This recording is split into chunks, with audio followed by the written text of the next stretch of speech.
everybody, I'm Bradley from RaceBeacon and I watched and streamed all 48 hours of pre-season testing. So let's see how my new 2022 Constructors Championship order compares to the one that I made before testing in late December. So first of all, I want to lay some sort of ground rules on how I'm deciding this. So first of all, we could take into consideration the quality of drivers, the quality of the lineup that team has, how they performed in pre-season testing, more on the side of the handling and potentially what sort of fuel loads they were running. But also slightly some of the lap times will obviously play a part, as it sort of will for everybody. There's always going to be some form of bias after seeing the lap times. As much as I like to stress, pre-season testing means absolutely nothing. But let's get straight into it. Let's see how this new grid for me stacks up in 2022. So first of all, we're starting with P10, which is actually incredibly difficult. As ever, the start is always the hardest. And I don't really know who to pick for P10 because it's quite hard to say that any of the teams out there look really bad. There's not a team out there that looks incredibly poor and they're going to lose and they're going to be right at the back of the grid. I can't say that for any of the teams. But I did make one decision. Going down from P8 in 2022, I think is going to be Williams. Now, I think overall, there's actually a decent chance they probably won't score more points because of George Russell's podium in Spa, but that was very much an anomaly. I think they might score more points, maybe out on your average race than normal. But I do think they're going to slip further down in the Constructors standings. Their car, we haven't seen the best of it yet, don't get me wrong, and we haven't for most of the teams out there. But the driver lineup of Albon and Latifi, I don't think it's particularly strong. It's not as strong as last year with Latifi and Russell. And while I don't doubt for a second the car's going to perform better, I think on a regular basis they're going to be able to fight up in that midfield battle and they will pick up points. I don't doubt that at all. But I think over the course of the season, the other teams just have that little bit more. So next up, for 9th place in the Constructors standings, we have Haas, actually making a place up on where we put them in December. Now, there's no doubt at all Haas definitely went for some glory runs, so we cannot take that too much into account. So on this case, we are definitely ignoring the lap times, but just simply looking at the car, apart from when Kevin Magnussen was driving it, it looked a lot easier to handle than it did last year, and I think overall, they're going to be up there. They are regularly going to be fighting for points. And again, this is where I'm really struggling. All of the teams out there, I'm thinking,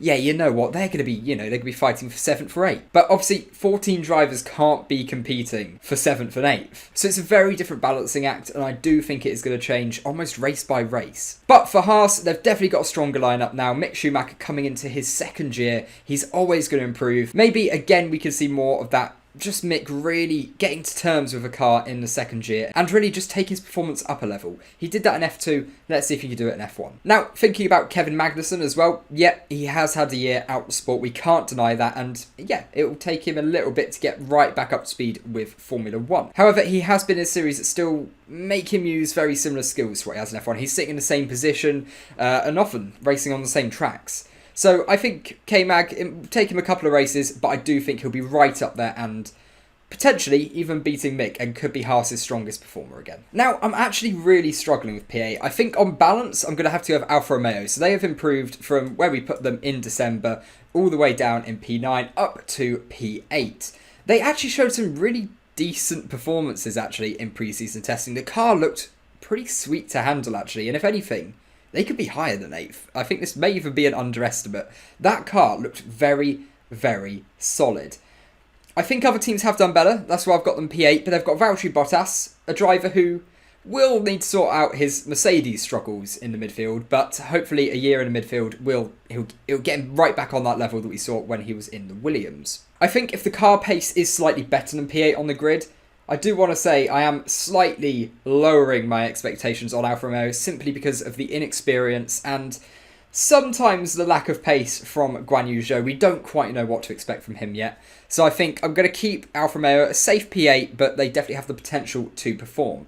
But I think Valtteri is going to be very consistently beating Guan Yu, and I think potentially, much like with most of the midfield, could be very regularly inside the top 10. I think to secure a P8 or potentially even better, it is going to take a couple of lucky performances, maybe even a sneak podium. And I know that sounds weird, but you have to remember, this isn't the Alfa Romeo of old. They've got a lot of funding now. They're operating right at the top end of the budget cap, and they have a driver who absolutely, on his day, could put in a great performance. So don't write him off for a very, very lucky podium. Now, P7, realistically, going into Bahrain testing, I thought could be 3 different teams. Alpine, Aston Martin, or AlphaTauri. Having watched the Bahrain test, having seen how the cars handle and how they perform, potentially with reliability as well, in P7, we've got Alpine. And that is not the upgrade they would have wanted. And yep, that is a big downgrade on their pre-testing predictions. And for me, L-Plan very quickly has become L-Plan. I think they have a great driver lineup. You have Fernando Alonso, you have Esteban Ocon. But the car doesn't look great. They were one of the teams at the start of Bahrain testing that was suffering with porpoising quite a lot. They did sort it out by the end of the test though, so hopefully that's not going to be too much of an issue, but I do think they've potentially had to take some performance out of that car to be able to achieve a much smoother ride down the straights. And now it's not all doom and gloom for them. I can still see them very easily picking up a podium or 2 this season, depending on how chaotic the races are. They definitely have the drivers for it, and they absolutely can perform. Alonso, though, he is getting on in age, and Ocon, you never know, in that team-to-team battle, this may be the year for Ocon to really lay his claim as a quality Formula 1 driver. I do think as well Alpine will consistently be in the top 10, much like with actually a lot of these teams. But potentially, those bottom 3 teams could be lacking behind a little bit on a more consistent basis, but would still be up there, you know, every 3 or 4 races, depending on how the track suits their car. Alpine, for me, are going to be a team that are regularly fighting around P11, P12, but will still, you know, on their day, pick up some really decent points, and that'll be enough to keep them P7. Now, in P6, this was a tricky one, actually, because I was pretty set on this until the last couple of days of Bahrain testing. But I've decided I'm not going to change my mind. We are going to put AlphaTauri up in 6th place.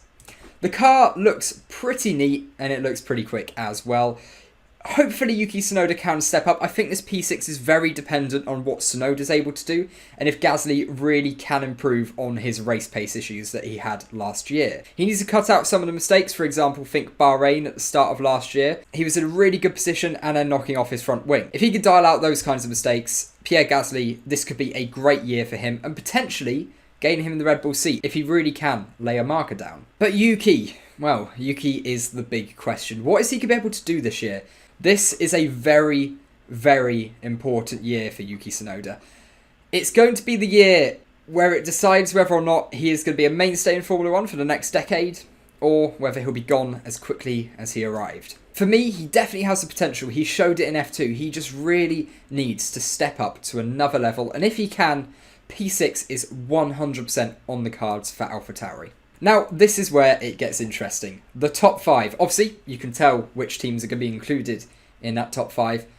But just what order? We're now at the stage where these are the drivers who could very easily be picking up 4 or 5 podiums over the course of the season at a minimum. So for P5, there probably won't be a massive reward for which way this goes. We are going with Aston Martin. And again, I think this one very much depends on the drivers. Will we get a bit more of the Sebastian Vettel of old, finding those couple of extra attempts and really, really pushing to wring all of the lap time he can out of that car? Or will it be the Sebastian Vettel we've seen recently, some more mistakes creeping into his driving, and maybe those extra couple of attempts he had before, just not able to find them now? I think he'll definitely have the car to perform this year. That Aston Martin looked pretty solid. It looked pretty easy to drive. There was no big mistakes. There was obviously a couple of slides, a couple of lockups here and there, but that was for every single team. And as the test went on, it definitely looked like they improved. I think they should be ahead of likes of AlphaTauri and Alpine, but it's not going to be by a lot. At this point in our constructor standings, I still think you're going to have a couple of races where the Aston Martin drivers, yeah, maybe both of them are knocked out in Q2, maybe even a Q1 here and there on a really unlucky day. But they should be up there and fairly regularly in Q3. A lot more than last year, for sure. As for Lance, I really don't know what to expect. There are actually some rumours going around that he might not be as secure in that seat as a lot of people expected. He has a massive advantage with Lawrence Stroll, of course, being the owner of the team. But that doesn't make him absolutely invincible. He has got to step up, and I think he knows he's got to step up and really take the fight to Seb. If he beats Seb this year, he'll be very, very happy, and I'd class that as a pretty successful year as well. I think in 2022, Lance Stroll, I think he could get a couple of podiums. Now, next up again, this is probably the one I'm most confident on. I'm putting McLaren P4. I think out of everybody on the grid, I'm not changing my mind for McLaren. I'm happy with that decision. I was before, and probably for the same reasons now. The car looks quick. They do have some reliability issues, as does, it's worth a mention, Alpine and Alfa Romeo. Very much there. The actual reliability of the parts come the first race, especially before all of the upgrades get a chance to come in, could be a really, really big problem.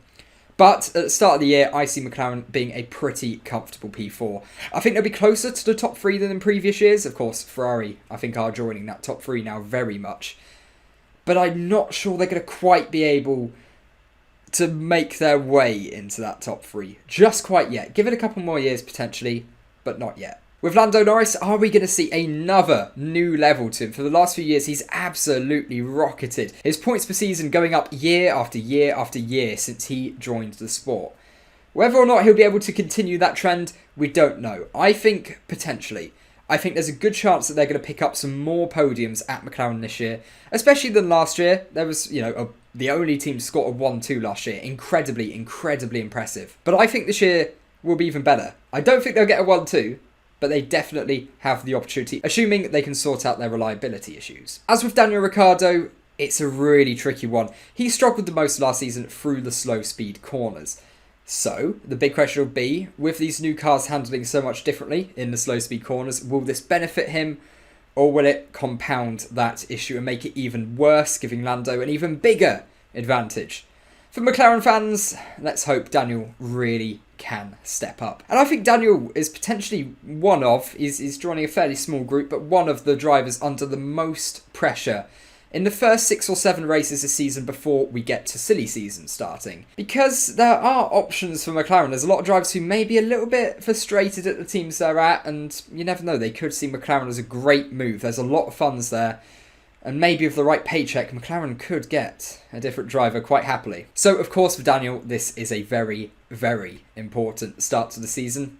We'll have to wait and see how he performs in a week's time. Now, this is where it gets fun. Because for me, we now have the 3 teams who are realistically fighting for the Constructors Championship. And to be brutally honest, I don't know how this is going to play out. I really don't. All 3 teams sandbagging massively in testing. But for P3, and this is a bold call, I'm going Mercedes. Now, look, they are going to be regularly winning races. Lewis will be right up there. Not sure about George yet. Hopefully he'll be able to put in some good showings. And they will regularly be on the podium. However, so far from what we've seen, that Mercedes does not look like a nice car to drive. We've had the typical doom and gloom that we've had from Hamilton, well, Russell now, and Mercedes for the last 5 seasons. But this time I believe them more, because those frustrations, those issues they're describing, we are seeing on screen. We're seeing these issues a lot more, and the car really doesn't look great. There's also obviously a big question about what Lewis Hamilton we're going to get this year. Are we going to get a really rejuvenated, motivated Lewis who's going to put in potentially one of his best performances ever? Or are we going to see a Lewis who, maybe that frustration of last season, losing the championship at the last race, it creeps in. He starts to make more mistakes. He gets a little bit more flustered if that car isn't quite up there. It's not quite as strong as it has been in previous years. Does he become more aggressive? That'll be interesting to see. As with George, I'm not particularly sure what we're going to get from him. His race pace at Williams was nowhere near as strong as his qualifying pace compared to Latifi. But we don't know whether that was more to do with setups, whether that was more to do with George struggling with the tyres, if it was more something to do with the car. There's so many different variables that we're just simply not sure about. But for me, I think Lewis should have the handle on George this year. And again, I think the Constructors' Championship is going to depend on by how much. For George, don't get me wrong, he's one of the top drivers on the grid, potentially. But he has to show us that potential. He has to prove himself before I'm happy to put them, let's say, into P2. Speaking of, who are we going to put P2? Because, of course, I'm sure you can tell once I put this P2 in, who's I'm thinking is going to be the Constructors' Champion. So it's between Ferrari and Red Bull. Red Bull, in pre-season testing, topped the times with Max Verstappen by a fairly good margin. However, 1 step softer tyres. We believe lower fuel mode than what Ferrari did. And we also believe slightly higher engine mode as well. And again, I'm not making this decision solely on the timings. I wouldn't do that. But in P2, I'm going to put Red Bull. And I do think this one is more for the start of the year. I think this is more what we're going to see in Bahrain, because the development race this season, the development arms race, is going to be absolutely crazy. Potentially, McLaren started this season P4, they could be P2 by the end of the year. You know, Alfa Romeo starting P8, they could be P9. Williams starting P10 could be P5 come the end of the year. We just don't know, and that's what's making it so hard to predict at the moment. We're going off of what we've seen of the cars so far, because it's hard to tell just how much teams will develop. So we'll take a quick rundown of the team as well with Red Bull. So what I think we're going to get from them, Max Verstappen, reigning world champion. I think he'll still be at his most aggressive best. However though, fighting Charles Leclerc potentially for that world championship, I do think we're going to see quite a few more clashes and harsh words than we saw between Max and Lewis in 2021. I can see that very much, if it is between Max and Charles, which I think it potentially will be, being one of the most aggressive title fights we have ever seen in Formula 1, and potentially one of the most bitter as well. And I really do think the confidence coming out of Maranello is pretty solid, to be brutally honest here. Whether or not that means they're going to end up being champions, I don't know. I'm predicting so. And if anything, to be honest, this is more the performance going into round one rather than the actual Constructors Championship predictions, because the cars will develop. I know I've said it before, the cars are going to develop so much. We just don't know who and how much. For me though, I think definitely at the start of the year, Ferrari should be in with a great shout. They had fantastic reliability. They had really good pace when they sort of gave us a glimpse of it. But also, that car handled very, very well over, actually from what we heard, all 6 days of testing. They did sort out the porpoising issue for the most part. By day 3 in Bahrain, it wasn't much of an issue at all. And again, you know, I want to head back to Mercedes here. We're sort of having a discussion about all 3 of these teams at once, because that is what I believe is going to be the big battle. Mercedes, I think the porpoising issue is very much real for them. It might take them a while to actually sort that out. The pace is definitely in the car for Mercedes. It absolutely is. If they develop well, they probably will end the season with the quickest car. But I think especially at the start of the year, they actually genuinely might struggle this year. And yes, it could be one of those boy who cried wolf situations where for the last several years they've gone, oh, you know what, we're going to really struggle. 2019, they said the Ferrari's half a second a lap quicker than us. Well, that didn't happen, did it? So it's quite hard to know whether they're being, you know, genuine and they are actually in trouble or not. From what I've seen of the car handling, it's not great. It's not as good as the Ferrari and Red Bull. And for the moment, that's why I've put them P3. Red Bull, car seems to be handling great.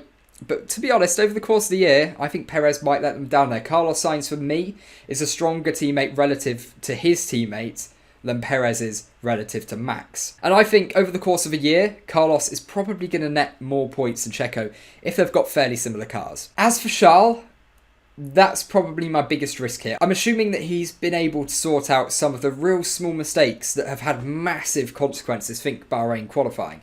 Things that would have gained him so many points last season that just went a little bit wrong and through completely his own fault.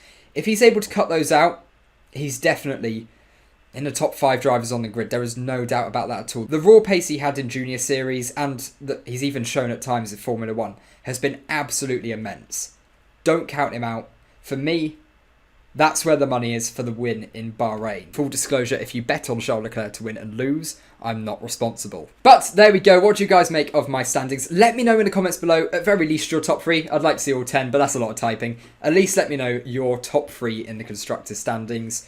I'll read every single one, and potentially, if you have any questions, I'll weigh in as well. I'll be reading all of the comments like usual, and I really hope you enjoyed this video. It's something a little bit different to what we've done before. It's a bit like what we do in the streams, but in video form, which I don't know if that works. I don't know if it works better. But yeah, absolutely. Let me know in the comments your thoughts. And as well, don't forget to like and subscribe to the channel because it really, really does help out. We are so close now to 10k subs. And if we could hit that, that would mean the absolute world to me before the season starts. If we can do that, I will be absolutely blown away. Let's put it this way. If you're a fan of other content creators in Formula 1, you might want to subscribe to the channel because we have got a show coming up for you the night before the season. The qualifying session for round 1 gets underway. Don't miss it. It's going to be really great. We have some big names involved. I'm sure you'll love it. I've put a lot of work into it. Let's see how well it goes. So I'd say definitely give it a like, definitely subscribe, and until next time, have a great day.